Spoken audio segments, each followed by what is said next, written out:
championnat, c'est un concurrent direct en Coupe de France. Ça peut jouer aussi peut-être sur le reste de la saison. Hein. Peut-être que psychologiquement, tu peux marquer des points aussi face à eux. Donc, ouais, moi je pense que ce match en vérité il tombe bien. Parce que si tu le gagnes, tu peux montrer que voilà, on est troisième pour l'instant, vous allez rester derrière et en Coupe de France, vous passez pas, elle est pour nous. Et voilà, elle est pour nous. C'était Francky. Ouais. Pas Francky Ribéry, hein. C'était Francky des Winners. Vas-y Francky, c'est bon. Voilà, c'est les citations du jour. On passe à la météo. La météo 100% locale. Mon Dieu, Noël Le Gratte. C'est... J'ai même pas les mots, tu vois, tellement. Bon, bonjour à tous, c'est Francky Foot. J'espère que vous allez bien. Je tenais à remercier la radio France Bleu Provence. Voilà, qui m'a appelé pour parler un peu de Marseille-Rennes de la Coupe de France. Donc voilà, je tiens à les remercier.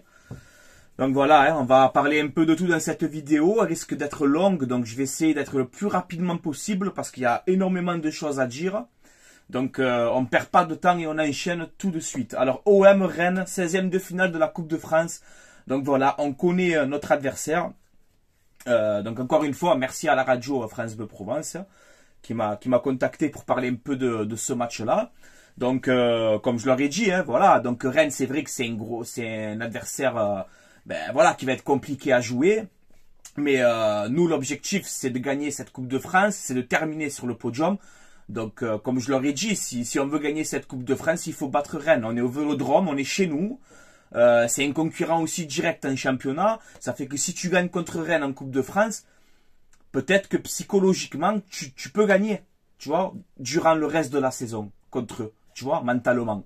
Donc, voilà, OM Rennes, ça va être un choc, 16e de finale. Il faut, si on veut aller en finale, il faut battre Rennes au Vélodrome pour passer le prochain tour. Donc, voilà, moi, que ce soit Rennes, qui tu veux, objectif, c'est victoire. Voilà, ça c'est clair, net et précis. Ensuite, on va passer à l'avant-match 3 Olympique de Marseille, donc mercredi. 21h, 3 Olympiques de Marseille. Donc, il y a eu la conférence de presse de Igor Tudor et de Paolo Lopez. Bon, on va vite fait en parler un petit peu, mais de toute façon, elle est disponible sur YouTube. Vous pouvez aller voir. Voilà, en gros, Igor Tudor nous dit que peut-être que Pape Gueye, il fait des progrès dans ce poste de troisième défenseur central. Donc, voilà, à voir si contre 3, il ne le remet pas encore défenseur central. Il nous a parlé en gros que 3, ils ont mis l'équipe B en Coupe de France, donc ils seront en forme contre l'Olympique de Marseille. Il nous a dit que Ender, il aime bien en ce moment ce qu'il fait, qui depuis la reprise, il s'est remis la tête à l'endroit et voilà. Après, on le fait jouer dans un poste qui est un peu plus le sien, Ender, dans les 3 de devant. C'est quand tu le mettais en piston, Ender, il n'arrivait pas aussi. Faut le préciser.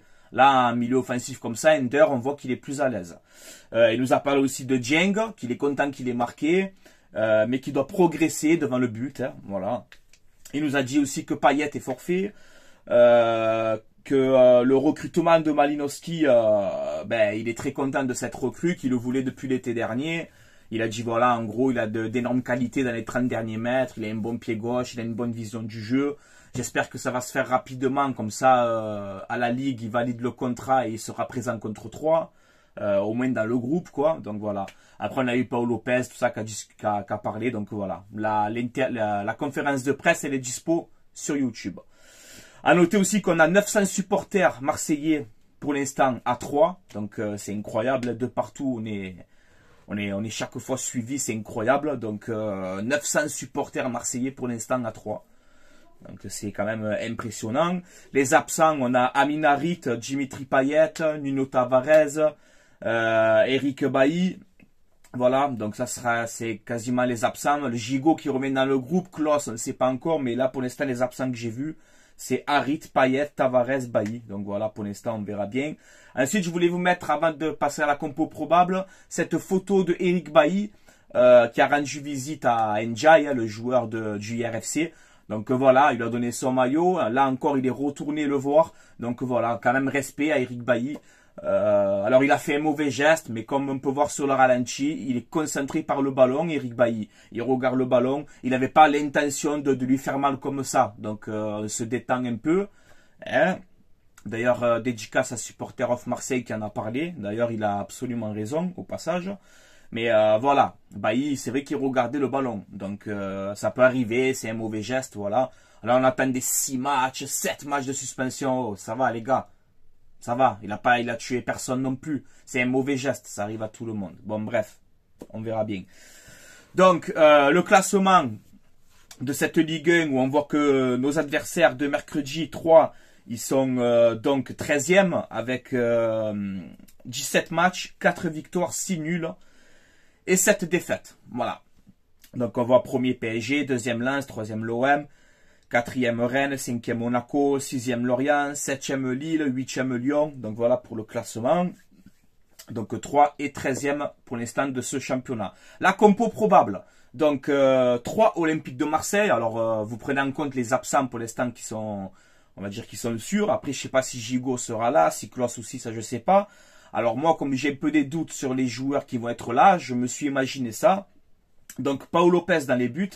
Une défense à 3 comme d'habitude avec Mbemba, Balerdi et Pape Gueye. Voilà, donc il en a parlé en conférence de presse. Donc peut-être je pense qu'il risque de l'aligner contre 3 dans ce poste de défenseur central. Vu que tu as Bailly qui est pas là. Et Gigot qui revient de blessure.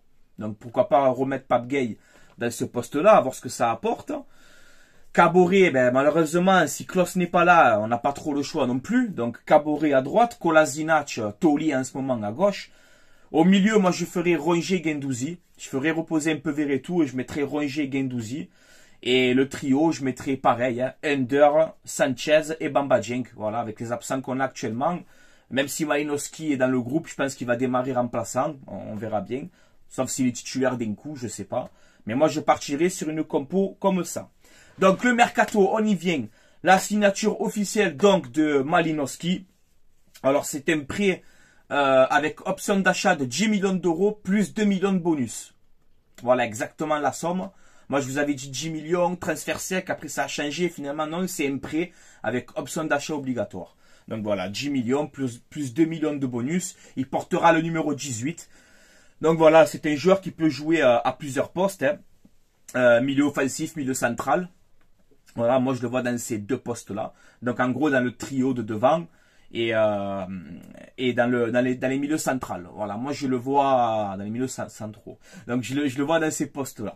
Voilà, donc je vous mets sa fiche pour Malinowski. Donc on peut voir que 2019-2020 c'est 43 matchs, 9 buts.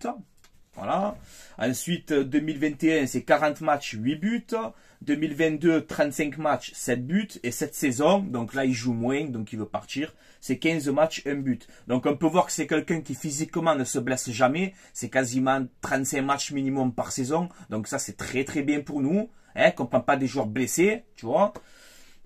Il y a une stat aussi que je viens de voir qui m'a impressionné quand même. À noter que Malinowski a marqué 30 buts durant son passage à l'Atalanta Bergame. Donc c'est 3 saisons pleines, on va dire. Donc c'est 30 buts avec l'Atalanta Bergame et 16 buts en dehors de la surface. Seul Messi fait mieux en 4 ans. Voilà, c'est pas moi qui l'invente. Vous avez tout sous les yeux. Donc voilà, c'est quand même incroyable cette stat. Pour donner mon avis, alors vous savez qu'au début, moi j'étais pas très fan parce que pour moi je voulais un autre profil, mais apparemment Malinowski peut jouer aussi, comme je vous ai dit, milieu central. Donc tu vois, on verra bien ce que ça va donner. Est-ce qu'il peut jouer aussi avant-centre vu qu'il est grand, costaud, donc je sais pas. Mais c'est quelqu'un qui est très polyvalent, qui peut jouer à plusieurs postes. Donc si l'Atalanta, ça fait 3-4 ans qu'ils sont performants cette saison, c'est grâce au trio, surtout Malinowski, Zapata, Muriel. Tu vois? Donc voilà, c'est Malinowski, c'est pas un mauvais joueur. Comme je vous ai déjà dit dans les vidéos précédentes, Malinowski a un excellent pied gauche. Il a une très très bonne frappe de balle. Il a une excellente vision du jeu. Technique aussi. Hein. Mais voilà, c'est pas rapide. Par contre, voilà, comme je vous ai dit, s'il est pas rapide, mais qu'il a le cerveau, moi, ça me va très bien, tu vois. Donc maintenant, il est là. Bienvenue à toi, Malinowski. Régale-nous. International aussi ukrainien. Donc, voilà. Moi, j'espère qu'il va réussir à l'Olympique de Marseille. Même si j'étais pas trop pour sa venue. Maintenant, il est là. Donc, voilà. Moi, tu portes le maillot de l'OM. Je vais te soutenir. Et j'espère que tu vas nous régaler. Voilà. Par contre, voilà, comme je vous ai dit, il envoie des missiles, les gars. Il envoie des frappes du pied gauche. Ça fait peur, hein. Voilà. Donc, il peut nous surprendre. Voilà. Ensuite, concernant les autres pistes, on voit que l'OM, alors il y a eu des tweets de Boafsi et tout aujourd'hui, malgré ce recrutement donc de Malinowski, l'OM va recruter un deuxième élément offensif. On le sait tous, on cherche un avant-centre. Il nous faut un avant-centre. Voilà. Donc on ne sait pas. Est-ce que Tudor il a dit en conférence de presse, est-ce que ça va être encore un numéro 10 ou un avant-centre? On ne sait pas, on verra bien. Donc on n'en sait rien pour l'instant. Moi en tout cas. À l'heure où je fais la vidéo, je ne sais pas. Mais on a vu le tweet de Boafsi comme quoi Malinowski avec le carré vert c'est fait et il a mis en bas plan B avec le serrage de main. Donc ça veut dire que il y a des négociations avancées avec un deuxième joueur offensif. Voilà. Alors, on parlait des profils en Ligue 1 comme Ben Yedder et Angie Delors. Donc, on voit que Ben Yedder, Boafsi, il a marqué non, carrément. Donc, à mon avis, ça sera pas Ben Yedder. On a parlé de Delors. On voit qu'il a une discussion avancée avec Nantes. Donc, on verra bien. Mais il nous faut recruter un attaquant de pointe. C'est obligatoire. Voilà. Il nous faut un attaquant de pointe. Là, Gerson est parti. Tu le remplaces par Malinowski. Très bon coup. Très bon coup. Voilà. J'espère que ça va le faire. Mais maintenant, la deuxième piste offensive, j'espère que c'est un attaquant de pointe. On a besoin d'un avant-centre. Voilà. Donc, Papin, il a dit à Pablo Longoria, de toute façon, il nous faut un 9. Donc, je pense qu'on va recruter un attaquant de pointe. Peut-être pas dans la piste offensive là, mais durant ce mercato-là, il nous faut un avant-centre. Voilà. Je pense que vous êtes tous d'accord avec moi. Ensuite, on voit aussi vite fait qu'Amavi, donc il va revenir de près, même Conrad de la Fuente, ils vont quitter le club. Je pense que voilà, il y a aucun débat. Amavi, on a vu qu'il y a Brest dessus. Conrad de la Fuente, il a la cote un peu à l'étranger. Donc voilà, Conrad, quelqu'un qui avait du talent au début, quand il est arrivé, après hop, qui est un peu sombré. Donc on voit qu'à Olympiakos, il a fait 5 matchs. Donc voilà. On y vient au sujet de la vidéo. Donc, allez l'OM à la vie à la mort avant tout. Et on espère la victoire contre 3. Voilà. Et un mercato agité. On y vient au sujet de la vidéo. Parce que ça fait 11 minutes là. Noël Le Graët vs Zinedine Zidane. Oh Noël. Noël Le Graët. C'est pas Noël Le Graët, c'est Noël regrette. Est-ce que tu regrettes tes déclarations? Ouais, elle est facile cette blague. Ouais, je m'en fous. Mais tu te rends compte de cette déclaration? 80 ans après, c'est vrai, tu es un peu... voilà, tu as ton âge, peut-être que je sais pas. Tu te rappelles pas de Zidane, c'est qui? Alors attendez, il nous dit... Si Zidane a tenté de me joindre au téléphone, je l'aurais même pas répondu. Il peut partir au Brésil où il a envie, je m'en contrefiche. Tu es au courant que tu es en train de parler de Zinedine Zidane quand même, tu te rappelles? Même que tu as la vieillesse, tu peux te rappeler de Zinedine Zidane? Est-ce que tu veux que je te rappelle c'est qui? Zinedine Zidane, Noël Le Graët, je te rappelle c'est qui? Je te rappelle tout le bien qu'il a fait pour la France, Zinedine Zidane? Pour l'équipe de France, tout ce qu'il a fait, ce grand monsieur, cette légende du football? Tu veux que je te montre? Je vais te montrer, parce qu'apparemment t'as l'Alzheimer un peu. Je vais te montrer Zidane, tout ce qu'il a fait pour l'équipe de France, monsieur Noël Le Graët. Ok, monsieur, tu n'es même pas un monsieur en vrai. Avec cette déclaration, c'est scandaleux ce que t'as dit. Voilà, je m'en fous, que ça plaît ou que ça plaît pas. Bref, 108 sélections avec l'équipe de France. 31 buts. Il est de chez nous, de Marseille. De Marseille, il est chez nous, Zizou. 108 sélections, 31 buts.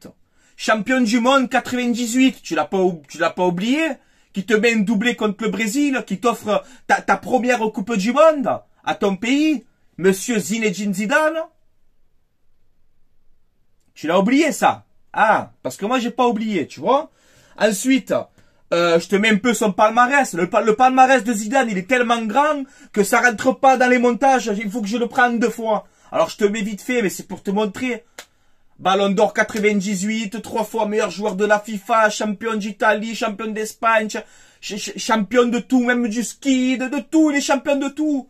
Champion de tout. Il sait tout faire, ce mec. Tu as cru que c'était qui? Je sais pas moi, tu as cru que c'était Jérémy Mathieu? Tu as cru que c'était Jérémy Morel, Zinedine Zidane? On doit respecter les légendes. Et dans ce pays, malheureusement, dans ce pays, on ne respecte pas les légendes ici. Voilà. Voilà. Et si, franchement, hein, Je me pose des questions, moi. C'est le cas Benzema, tout ça et tout. Là, vous avez la preuve encore une fois. Hein. Noël Le Graët, il est bizarre. Je vais pas dire des mots parce que j'ai pas envie de rentrer dans ce débat. Mais c'est vraiment scandaleux. Noël Le Graët, tes propos envers la légende Zinedine Zidane. On doit respecter. Voilà. Et d'ailleurs, je viens de dire quelque chose. Alors, il y a beaucoup de personnalités publiques qui ont pris position. D'accord? On a eu Jules Ribéry. Enfin, plein de stars. Il y en a trop. Vous pouvez vérifier par vous-même. Il y en a trop. Tout le monde a défendu Zinedine Zidane. Tu vois? Ce qui est normal. Et tu vois, pour un Marseillais comme moi, je vais dire bravo Mbappé. Parce que c'est le seul joueur de l'équipe de France. Hein, qui a dit on doit respecter la légende de Zidane, tes propos, je sais pas quoi, c'est honteux ce que t'as dit. Alors que Mbappé, il prend vraiment d'énormes risques pour l'équipe de France en faisant cette déclaration. Tu vois ce que je veux te dire? Voilà. Donc là, il n'y a pas de Paris-Marseille, hein. On s'en fout complet. Moi, je dis bravo parce que c'est pour l'instant, c'est le seul joueur de l'équipe de France à porter ses couilles hein, et à défendre Zinedine Zidane. Ils sont où tous les Loris, les Griezmann, tout ça là, vous, je sais pas. Faites une déclaration, je sais pas, on parle de Zinedine Zidane quand même. Quelqu'un qui a fait rêver le peuple français entier, qui a fait rêver le monde entier dans le football. Eh ben le seul qui a parlé, qui a pris position et qui a osé, c'est Mbappé les gars. Voilà. Et que ça plaise ou non, hein, les gars. Mais c'est la vérité, il faut dire la vérité, hein. Faut être objectif, hein. Moi tu le sais ici, hein. On est objectif chez nous. Hein. Le seul qui a porté ses couilles à défendre Zidane des joueurs de l'équipe de France, c'est Mbappé. Voilà. Et que ça plaise ou non, les gars. C'est comme ça. Donc moi ça m'a plu quand j'ai vu Mbappé qui a dit ça. Tu vois, j'ai enfin un joueur de l'équipe de France actuelle qui parle. Au moins un, tu vois. Voilà. Donc c'est scandaleux, grosse force à Zinedine Zidane, tu vois. Il va pas voir ma vidéo, Zidane il s'en bat les couilles, tu vois. Mais je tenais quand même à faire ce petit coup de gueule, tu vois, parce que c'est quand même scandaleux tes propos, Noël Le Graët. Tu dois démissionner. Tu dois démissionner. Et avec tout ce qui se passe à la Fédération française de football, moi je vais pas parler de tout ça parce que je suis pas positionné pour parler de tout ça. Vous avez un journaliste comme Romain Molina, qui est un excellent journaliste. Ouais, je le dis, c'est un excellent journaliste, tu vois. Et vous pouvez aller voir la vidéo qu'il a sortie, où il dénonce des choses de fou qui se passent à la Fédération française de football. Et je vais même pas employer les mots ici parce que j'ai honte et ça me dégoûte, tu vois. Mais voilà, allez voir la vidéo de Molina et vous allez voir. Vous allez un peu savoir tout ce qui se passe dans cette Fédération française de football. C'est vraiment une honte ce qui se passe. Voilà. Donc Noël Le Graët, tu es une honte. Je ne te respecte pas, d'accord? Et je respecte Zinedine Zidane, tu vois? Quelqu'un qui m'a fait rêver pendant mon enfance, tu vois? Qui m'a fait rêver Zidane. Une légende et qu'on doit respecter. On doit respecter. Ma foi, tu es fou. Après, il a fait les excuses. Ouais, mes propos, ils ont été déplacés. Je sais pas quoi. Ouais, mais c'est facile, hein. C'est facile, hein. Demain, je sais pas, moi, je fais une connerie. Je sais que c'est, en plus, tu es conscient quand tu dis ta déclaration. Tu es conscient quand tu l'as dit, tu vois. Donc après, c'est facile, après t'excuser. Tout le monde peut le faire, hein. Bon, demain, je t'insulte. Le lendemain, ah, pardon, excuse-moi. Ah, mais c'est facile, hein, non. C'est pas comme ça que ça marche. Tu as voulu dénigrer Zinedine Zidane, tu as voulu te payer Zinedine Zidane, et tu as vu que tu te fais démonter de partout. Vite, je m'excuse parce que ça prend une grosse ampleur, mais c'est trop tard. Tes excuses, on s'en fout. On s'en fout de tes excuses. Voilà. Et tu dois démissionner. Voilà. Monsieur Noël Le Graët. Tu dois démissionner. Voilà. Attends. Si Zidane il m'appelle, même pas je lui réponds. Comme si Zidane, je t'ai dit, comme si c'est, je sais pas moi. Tu parles de Zidane quoi, je sais pas. Tu es complètement à la masse. Voilà, tu as 80 ans, tu as ton âge, tu vois. C'est pour ça que je vais pas trop, tu vois, parce que tu es une personne âgée, tu vois. Mais franchement, c'est ça m'a choqué, voilà. Ça m'a choqué. Voilà. En France, on respecte rien. On ne respecte rien en France. Voilà. Même dans le football, les légendes, on les respecte pas. Je comprends pas. Je sais pas. Tu vas en Argentine, Maradona, c'est jamais personne, c'est un dieu. C'est un dieu. Tu vas au Brésil, Pelé, c'est un dieu. En France, Zidane, tout ce qu'il a fait pour ton pays, ta première Coupe du Monde, il t'a fait rêver, Zinedine Zidane, et je ne réponds pas au téléphone. Ah, mais tu es sérieux. Bon, bref, j'ai pas parlé 100 ans. Allez, c'est bon. Tu m'as gonflé, voilà. Tu m'as gonflé. Bref. Grosse force à Zinedine Zidane. Voilà. Et à la famille Zidane et tout ce que tu veux. Voilà. Moi, j'ai grandi à l'Estac, tu vois. Il a grandi à la Castellane à 5 minutes de chez moi. Tu vois? On connaît très bien, nous. On connaît très bien, Monsieur Noël Le Graët. On connaît très bien. T'inquiète pas. Voilà. Bon, bref. Sur ce, je vais vous laisser là. C'était Franky Foot. Désolé si la vidéo, elle était un peu longue, mais il fallait qu'on parle un petit peu de tout. Dites-moi votre avis en commentaire, tout ce qu'on a parlé dans cette vidéo, donc de Troyes, Marseille, etc., du mercato, de la compo probable, de cette déclaration-là de Le Graët.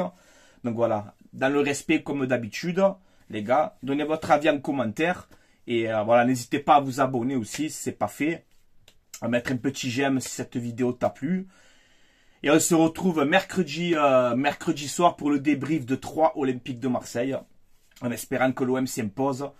Et voilà, je suis quand même assez confiant. Mais bon, il n'y a pas de match facile, vous le savez les gars avec moi. Il n'y a pas de match facile. Moi, je ne vais pas dire qu'on va gagner sûr. Non, il n'y a pas de match facile. Mais voilà, on est bien en ce moment. Il n'y a pas de raison pour que ça se passe mal. Voilà les gars. Bon, ben c'est tout pour moi. Hein. Je vais vous laisser là. C'était Franky Foot. Allez l'OM. À la vie, à la mort, comme d'habitude. Et on se dit à très bientôt pour une prochaine vidéo. Allez, ciao, ciao la famille. Le Graët, arrête tout. Arrête tout.